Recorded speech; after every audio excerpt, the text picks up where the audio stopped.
shout out to our sponsors, Fusion CBD Products. Check them out on FusionCBDProducts.com. Use the code 1222 for 10% off.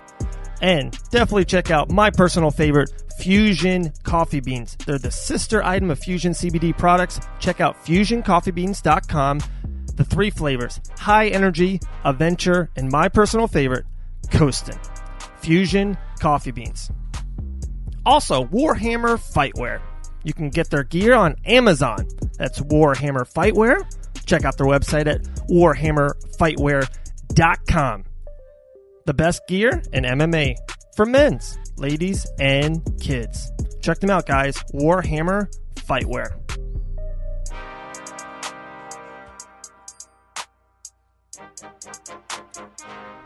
Hello, world. What's up, everybody?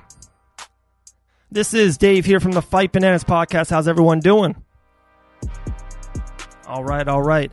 Before we get my main man, Dustin, Scrappy, Lampros, back on the line, been on the show before, big fans, ultra bright future in the MMA game. But I want to peel something off for you guys real quick. It's mainly about the lightweight division in the UFC.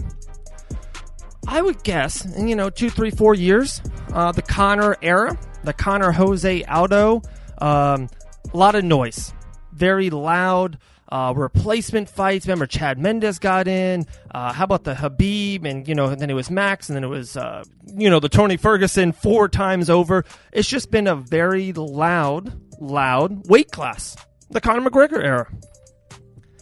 And now, the last 2, especially this just, boom, light bulb moment.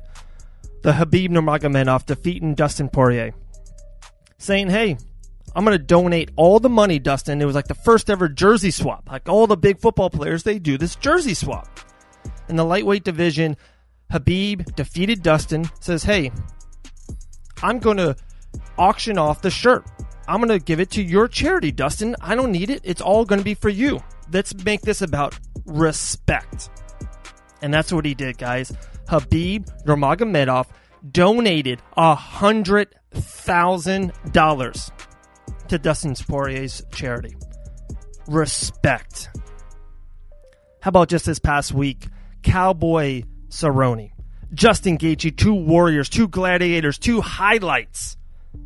After the fight was over, even Justin was upset at the end that he had to hit the man another time or 2. It was about respect. They both shook hands. They both said they wanted to break bread together, wanted to get a drink together. It was all about respect.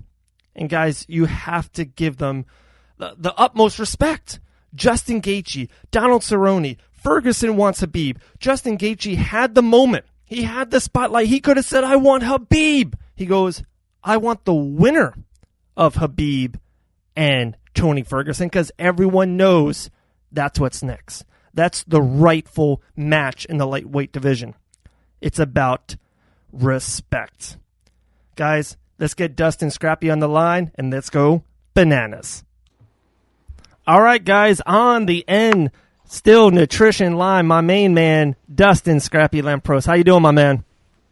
I'm doing great. I'm excited to talk with you today. How you doing? Doing real good, man. So busy. Gosh, the MMA world, right? It used to be a show every 6 weeks, a big show, and then all these middle main tier ones once every 2-3 months. XFN, I saw you were there. I'll talk about that later.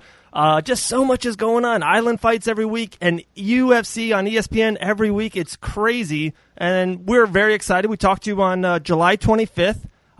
We talked about how you wanted to fight one more time at the end of the year. So, boom. Let's hear it. Yeah, we're here, man. November 1st for Shamrock FC 324. Yep. Man, it's an honor to fight for them, honestly. I mean, having 324 shows is not something as common. It's not too common for, smaller promotions, I should say, to be that consistent and that successful with their organization. So, yeah, November 1st, I get to head back to the cage and showcase my skills. This time, though, in the main event. You kind of like that? You like that Scrappy main event? Yeah. Little... I talked to them. They said I was going to be the main event, and then they were like, it's leaning towards that, and then kind of almost in a not self-proclaimed it, but like they gave me the vibe that it's a good possibility, so I'm going with it, and I'm sure I will be, and it's gonna be a good one. I mean, fighting a tough kid from Indiana, named Lloyd Thornton. He has this will be his 16th professional fight, so he has some good experience, and yeah, man, I'm excited to see how this fight plays out. I mean, obviously, I think it's gonna play out how the last 4 have played out. But we'll find out. Sure. That's funny. That was my next one, but you said something that was very alarming.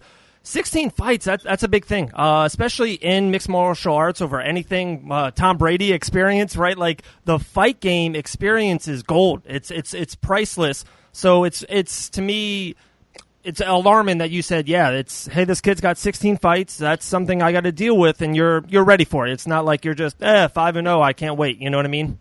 No, I'm not putting it past him. No, like I said, this will be his 16th fight, and he has 15 fights prior, and I know that he has a lot of experience, so he has that edge, of being in there, more cage time, the whole 9 yards. I mean, especially with none of my pro fights going past the 2nd minute mark in the first round. Yep. So he definitely is going to have that advantage, but I still believe I'm training with the best in the world. I live this lifestyle. I don't take any shortcuts. This is what I do from the time I wake up to the time I go to bed, So I definitely think no matter what, I'm still going to have the upper hand, and I'm going to go out there and outclass this guy. I love it. We can't wait. So funny, man. I got like 7 notes here. They're underneath the TV. No one can see, and you nailed every single note. Yeah, I get a little bad in that. You're killing interviews. I like talking, and I'll just dig into it, but. No, man, I'm excited. This is a good opportunity for me to go showcase my skills versus a game opponent, and I'm ready. No, I say it all the time, man. I've been on, this is, my 200th show. It's not, I do 200, but with 200 different other people. I want to talk as minimal and just give it to you. I'm the quarterback, and I want you to be Odell Beckham Jr. I want you to run with it, just taking the spotlight. No, I appreciate it. Shamrock FC 301, 305, 314, 318, all first-round finishes. Is that, I wrote, the key word I wrote was gratifying. Are you really just people are labeling you as a finisher? Is that something you do like? It's oh hell yeah, that's a buzzword in the MMA game. Of course, and I take pride in that. I mean, granted, my competition hasn't been world class. They're not the best guys in the world, but for me, this is building blocks, and I'm building myself as a fighter. This isn't you just jump into the Shark Tank from the deep end. You don't do that to me. I'm building myself, and I look forward to getting this next finish, to really show that I am a true finisher, Sure. Not just getting a couple finishes. I would like to finish out my next 2 fights for Shamrock with all finishes, and have 5-6 full fights where they're all finishes in the first round. Obviously that's in a perfect world, but however the fight plays out, it's going to happen. And then who knows? Maybe an uncle will give you a call after that 6th fight, and Hey, there's a bunch of I see there's a few 35ers out there. I talked to my agent. There's a few guys out there on the chopping blocks that have gone 0-1, 0-2 in the UFC. That are really good potential matchups for me after this fight in November. And if they want me to fight one more and finish that 6th fight with Shamrock, I'm completely fine with that. And if they want 2 more after that, I'll keep doing it. I'll keep knocking guys out and keep climbing that ladder. But for me, I would as much time I put in this and much I sacrifice, like I said before, I don't really do anything other than this. I don't have relationships outside of this. I don't date. This is more than a full-time job for me. This is 24/7, Right. Everything I do is pertained to my career. So for me, it's taking the right steps. If the right fight gets offered to me, then I'm going to take it, And if I can if I get out of this fight in November with no injuries and I get that offer, I get the call up, I'm going to take it more than likely, and I'm going to go headstrong. And I don't see, just because it's in Shamrock or UFC, I still plan on getting first round finishes in my debut for the big show. Hell yeah. No, I can't wait. How important is it to you, your ongoing relationship with Shamrock FC? You talked about it real quick earlier, how, 324. That's a lot of shows. That's amazing. It's kind of funny that MSG show for UFC is like their 500th show, not even numbered, but like all their live events they do. So it's amazing when you get up that high. So how important is it to you, your relationship with Shamrock FC? It's huge. I think my relationship with them is a big factor in my career, because I think if you don't have a strong relationship with the promotion, you're just kind of a fighter out here, just winging it, taking fights. You don't know when your next fight's going to be. I like the fact that they have a show every month. So I can kind of have a schedule for my whole year planned out. All right, if all goes well, obviously injuries, financial issues, everything. If everything works out, I can kind of plan. Hey, I'm going to fight this month, and this month. And for me, having a relationship with them is very key. It's something that I picked up from my peers and my teammates that are in the UFC, seeing how they got to where they're at and taking their advice. And that's what I'm implementing into my gameplay. Absolutely, man. And hopefully nothing financially. Hopefully Platinum Vape is helping you out because you're killing it every time. Shout out to Platinum Vape. Shout out, right? My man Jesse Howlett. Yeah, man. Every time I see them on Facebook, I see you on Instagram, you're always wearing the PV, the Platinum Vape shirt. So, I'm a customer because of Dustin. So there you go. There's one in the books for you. I appreciate it. Yeah, absolutely. Man, that's key in this sport, man. Yeah. Especially what we do, I found out, I really got to invest everything more than just fighting itself outside of the cage, my presentation, the way I talk, the way I pretty much do everything, So having Platinum Vape jump on board with me this past year has changed my life completely, honestly. They've been sponsoring me month to month, helping me out, making sure that I'm training full time, and it's a blessing, and then I have obviously other sponsors that continuously are always there for me, like Utmost Existence, my shirt I'm repping. There you go. They help me out a lot too. So it's a blessing. For sure. Hey, there's so much in the game. It's just not the fights anymore. It used to be. UFC 4 used to just be about who wins and who loses. Now it's not. It's about who can talk, who can walk, who can sing. It's about what you're wearing. You got Henry Cejudo wearing snakes. It's just, that's the game nowadays. It's 2019, about to be 2020.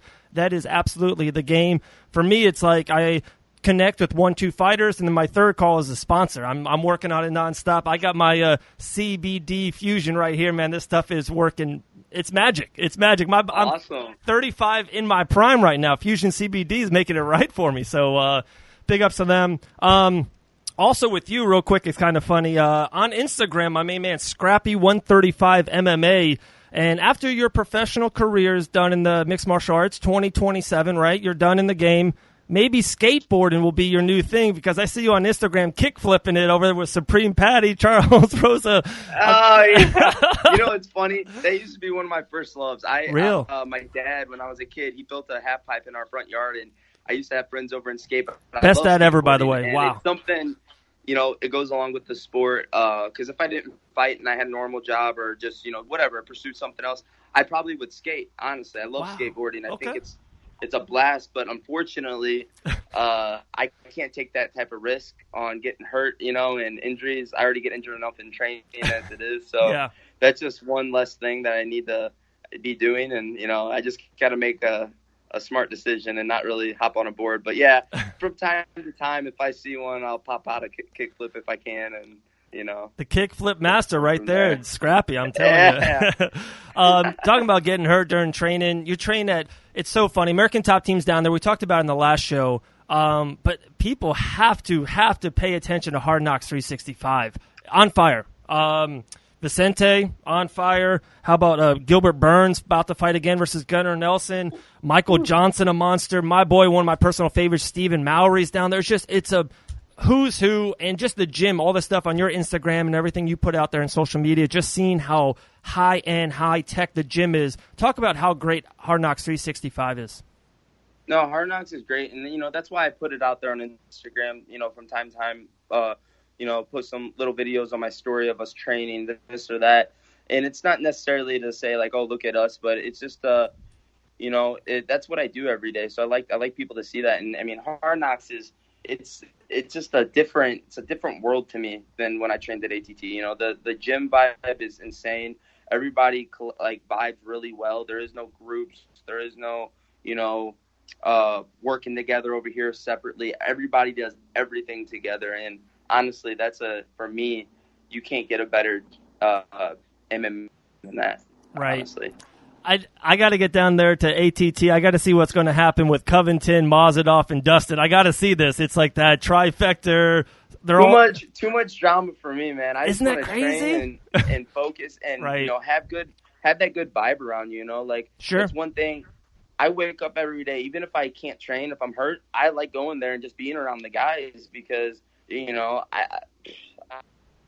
like, if I miss a day going to Hard Knocks, you never know what opportunities are going to be there. You never know who you're going to meet. You never know what you're going to learn. Right. And it's, I think having that type of team, that family feel, how we all are, like, I'm pretty sure I could call almost every single guy on that team right now. And if I needed something, they would lend a hand out to help me, and that's awesome. That alone right there, that says it all, For sure.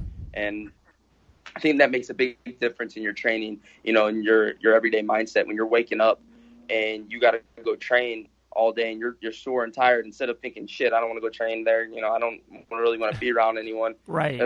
When I'm down, I like going there. I'll sit there and I'll talk to them. I'll vibe with my, the guys there that I look up to, like Sean Soriano, Robin Van Roosman, Yeah. I'll sit there and I'll talk to those guys and explain, like, hey, man, I'm feeling this way, this is going on. And that's where they come in as like big brothers, and they set you straight and tell you what it is. And man, I love it.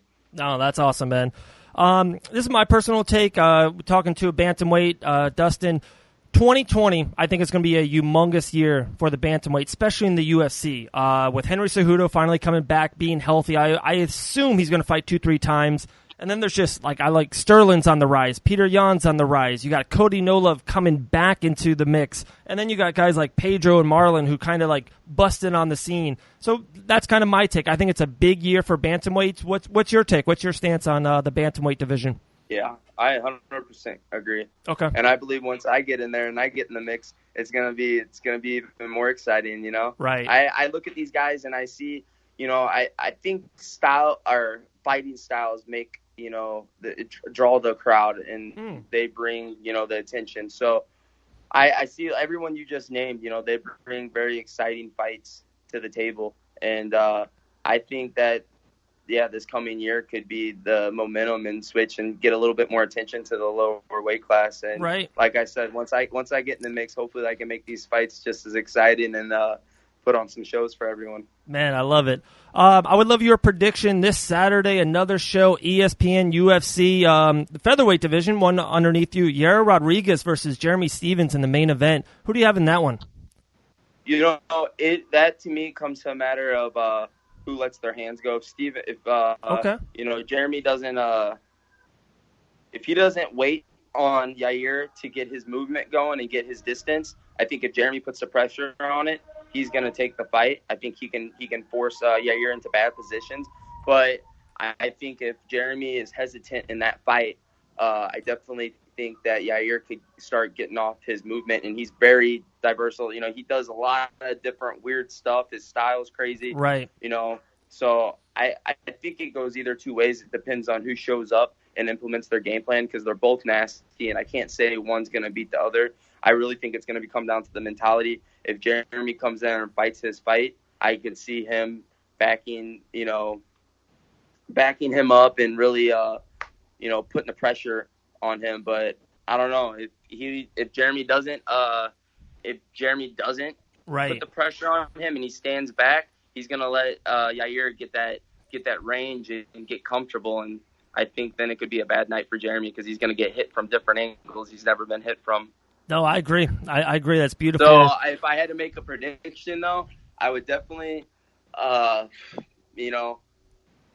a tough one, man. That's hard, because Yair is so awkward, such an awkward but like Showtime type fighter. But Jeremy is just such a game type fighter. He comes and bites down, and I could see Jeremy pulling out the TKO in this one. Okay. I love what you said. First of all, I hear the sirens in the background. We're sending them to St. Louis, Missouri, November 1st. Maybe for your opponent. We're sending them ready for the main event. Exactly. But back to the Yair, he's one of those guys, it's hard to pick against them because then he'll do Korean Zombie, just something amazing. It's like, gosh, I went against Showtime. I get it. I want to. Yeah, you might do a spinning elbow or something. You don't know. Yeah. And it's like, wait, I picked against that man? It's crazy.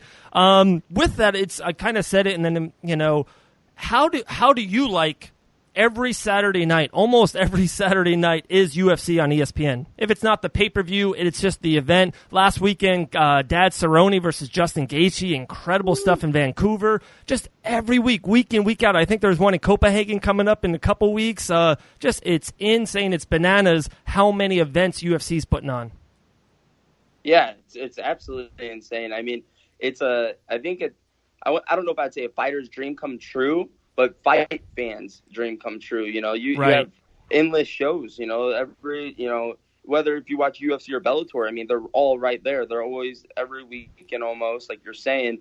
I mean, honestly, it would be cool in my personal opinion if more UFC shows weren't either if they were on like a regular channel, like on a free channel. So okay. They like could be ESPN more 2.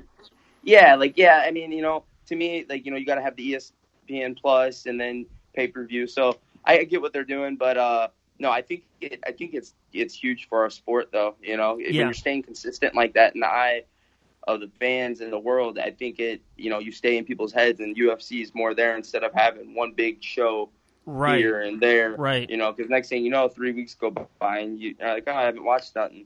Oh, no, that was a big fight. But when they're every weekend, you can kind of plan it out. It's part of your weekend. Like, all right, we got fights on this weekend. So, yeah, I definitely agree with you. It's pretty awesome. Absolutely, man. And we'll close it down with this. Before you got on, I went on a little bit of not a rant, but just a little bit of an idea, like how much respect comes in the game of mixed martial arts. And I especially talked about the lightweight division.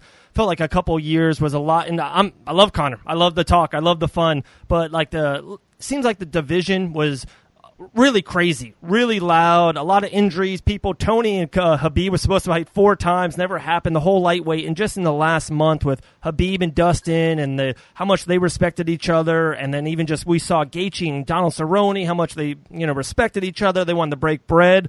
And then, okay, so if we can talk about it a little bit, you were there for XFN, right? Like a crazy kind of event happened there with a lot of disrespect, or... Yeah, so from what I heard, so crazy little thing here. I left with 1 minute left of the main event. I was with my buddy Charles Rosa, and he wanted to get out of there, and I don't blame him, trying to beat the rush. So we left a little early, and then the next thing we hear there's a brawl, and this guy, I understand building up fights. I definitely am not against, saying, listen, I'm going to break this dude's jaw, and simple as that, blah, blah, blah. Or whatever you're going to say. I guess if you have a person, for me, when people ask, is there anyone you don't like? There's not a single fighter I've ever said I dislike this guy. Talking about UFC, Bellator, or anywhere. For me, I don't know. I respect every martial artist.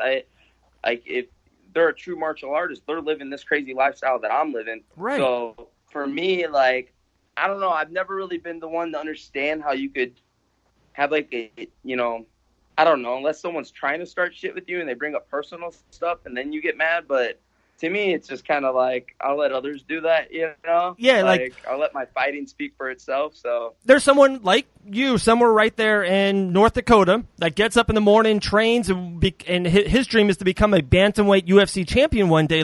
I respect that. There's someone in California trying to talk into a mic, maybe as good as me, maybe one day, but we'll see. Yeah. I respect that person. It is crazy that there is an angst to the other people. No, they're trying to get the same thing we're doing, and there's so much out there. Like I just said, there's so many events, there's so much out there, there's so much money in the mixed martial art game right now. Man, God bless them. Do your thing. You do you, I'll do me, and then hopefully I'll meet you at Madison Square Garden in the middle of the ring, Yeah, no, and that's how I agree, and I think that's how everybody should go about it. I mean, but like I said, I'm not saying that there shouldn't be hype and there shouldn't be build up, because that makes it fun. Look at Masvidal and Diaz. They don't got to talk shit to each other, and we're let's see it just from the fact that they're confident. The way Masvidal or Diaz he ain't no West Coast gangster, blah blah blah. You know what I mean? The whole that type of trash talk is, and I won't even say it's trash talk, but it's just it's real. It's fun. It's emotion. Bring emotion into it. But because you see Masvidal in the crowd when he hears that, he ain't thinking like, fuck you, Diaz, like, oh, there's no, you know what I mean? I'm East Coast. No, he's sitting there saying, all right, dude, all right, I hear you. He acknowledges it. He's like, all right, I respect that, because all said and done, you got to get in the cage and fight. Like, you know what I mean? So really the talking can only do so much. And I mean, I don't think fighters should let it get to them, honestly, but it is what it is. I mean, you ain't going to stop it.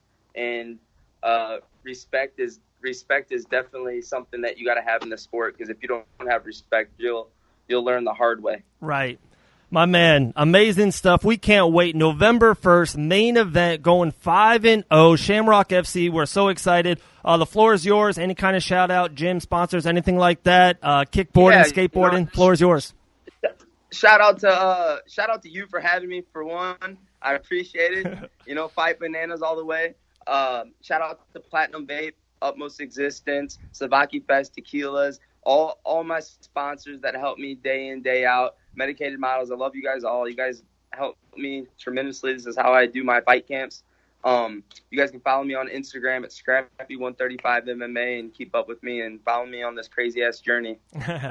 My man, thank you so much. We can't wait. We'll maybe talk to you right before your fight, and we'll get at it. Let's do it. I look forward to hearing from you, my man. All right, brother. Later. All right. Guys, what a great interview we just had with Dustin Scrappy Lampros. Wow, main event, Shamrock FC, 324 November 1st. Make sure, if you're in that St. Louis area, make sure you get with Dustin. Definitely get with Shamrock, get tickets. You're not going to want to miss this event. But real quick, we're going to close the show. Make sure you subscribe to the Fight Bananas YouTube page. Make sure you hit up that. Follow us on Instagram at Fight Bananas Official. And, of course, the mother site, fightbananas.com. We're going to close with this, guys. Manscaped.com. Use that code DVA20. I'm going to give you 20% off and free shipping. They got the refresher spray, the refined cologne, and, of course, that lawnmower 2.0. Go to manscaped.com. Use the code DVA20. All right, guys. Be blessed. Have a great day.